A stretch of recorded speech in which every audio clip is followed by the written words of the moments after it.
अस्सलाम वालेकुम नाजरीन, मैं हूं अदल चौधरी और आप देख रहे हैं मेरा ऑफिशियल चैनल। नाजरीन, तीन चार बातों पर, अहम बातों पर बात करेंगे जो पिछले 24 घंटे के अंदर डेवलपमेंट हुई।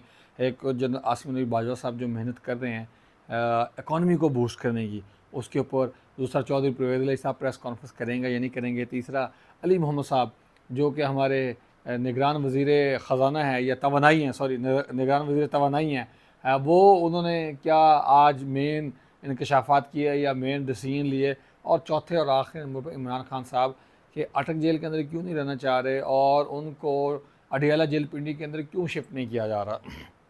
सबसे पहले जना आसिम मुनीर बाजवा साहब जो है अनथक कोशिशें कर रहे हैं, जो कि लाहौर और इस्लामाबाद और पिंडी और कराची के सरमायादारान जो जागीरदार, यानी कि कह लें आप उनको इंडस्ट्रियलिस्ट कह लें, आप उनको मार्केट कमेटी के चेयरमैन कह लें, आप उनको जो चैम्बर ऑफ कॉमर्स के प्रेसिडेंट्स हैं उनको कह लें, उनसे मुलाकातें कर रहे हैं, उनके नुमाइंदे मुलाकातें कर रहे हैं और इकॉनमी को बूस्ट करने की बातें कर रहे हैं।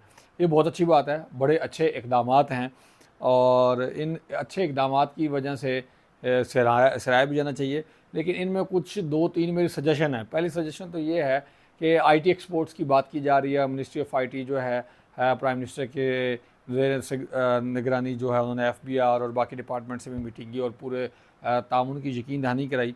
ठीक है, आईटी के ऊपर बात करें, लेकिन ये आईटी के ऊपर बात करना बहुत अच्छी बात है और ये लॉन्ग टर्म प्लान है।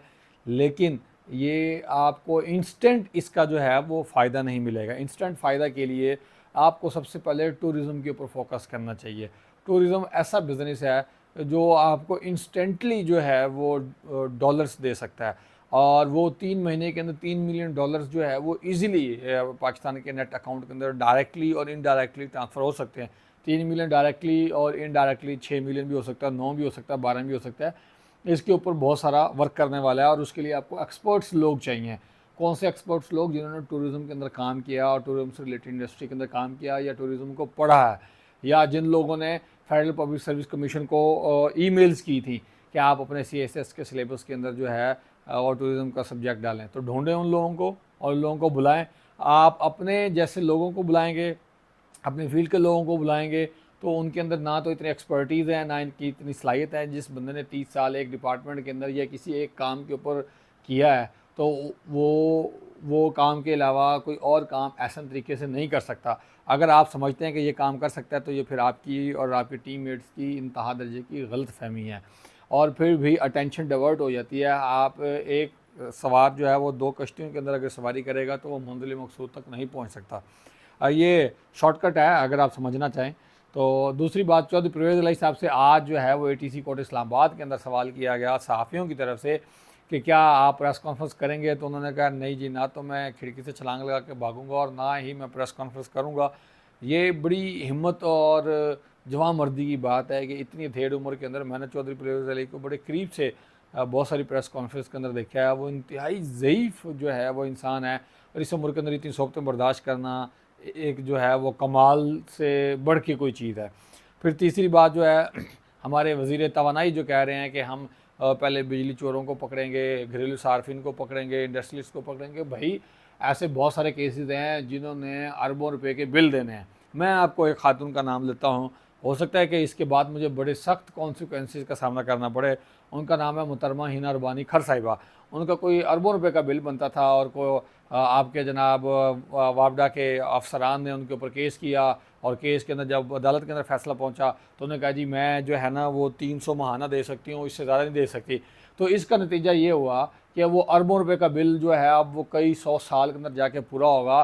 तो अल्लाह पाक आपको अकल दे, अल्लाह पाक आपको सही इन्फॉर्मेशन दे। तो ऐसे जो बड़े बड़े मगरमच्छ हैं, ये तो एक छोटी सी मिसाल है, इसके भी बड़े बड़े लोग बैठे हैं, उनको पकड़ें। फिर जाके आपका लैंड लॉसेस जो है वो कंप्लीट होगा। फिर आप आईएमएफ को बता सकते हैं कि भाई ये हमने आपके टारगेट पूरे कर दिए हैं, अब आम आवाम को हमें रिलीफ देने दें। अगर आप आवाम को रिलीफ देना चाहते हैं, अगर आप नहीं देना चाहते बंदर की तरह इधर छलांग मार उधर छलांग मार, तो मैं तो यही कर सकता था। अगर ऐसे करना है तो फिर आप ऐसे करते रहें। अच्छा, इसके बाद जो आखिरी बात करेंगे वो है इमरान खान साहब की। कि इमरान खान साहब को जो है वो बी कैटेगरी की सहूलियात अडयाला जेल अटक जेल के अंदर नहीं है और इसमें कोई शक नहीं है कि वहाँ पर ऐसी सहूलियात नहीं है। अब जिस तरह वो जो हुकूमती नुमाइंदगान हैं वो कह रहे हैं जी हमने ये सहूलत मुहैया कर दी, ये सहूलत मुहैया कर दी, तो उसके ऊपर तो यकीन नहीं है।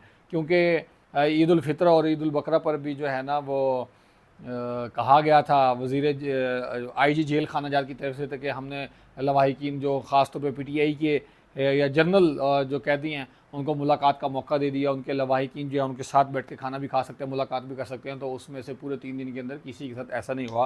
तो ये झूठ पर मबनी है। दूसरा, खान साहब क्यों अडियाला जेल शिफ्ट होना चाहते हैं?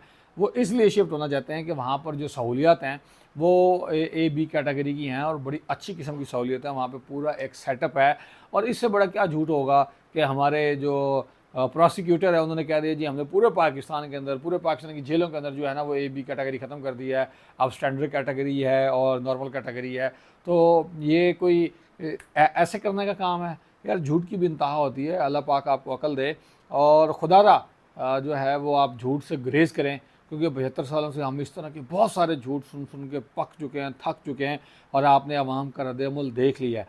अभी मुझे डर लग रहा है कि अभी जो कुछ दिनों में जो वकला ने तहरीक शुरू करनी है तो तब क्या सूरत हाल होगी, और उसके लिए भी आप लोग तैयारियां कस रहे हैं। तो उसके लिए तैयारी कसने की बजाय आप आवाम को रिलीफ लें ताकि उनकी जो है वो परेशानी ना हो और आप लोगों के लिए आसानी पैदा हो। नाज़रीन, आज के लिए इतना ही काफ़ी है। मुझे इजाज़त दीजिए। बहुत शुक्रिया। अल्लाह हाफ़िज़।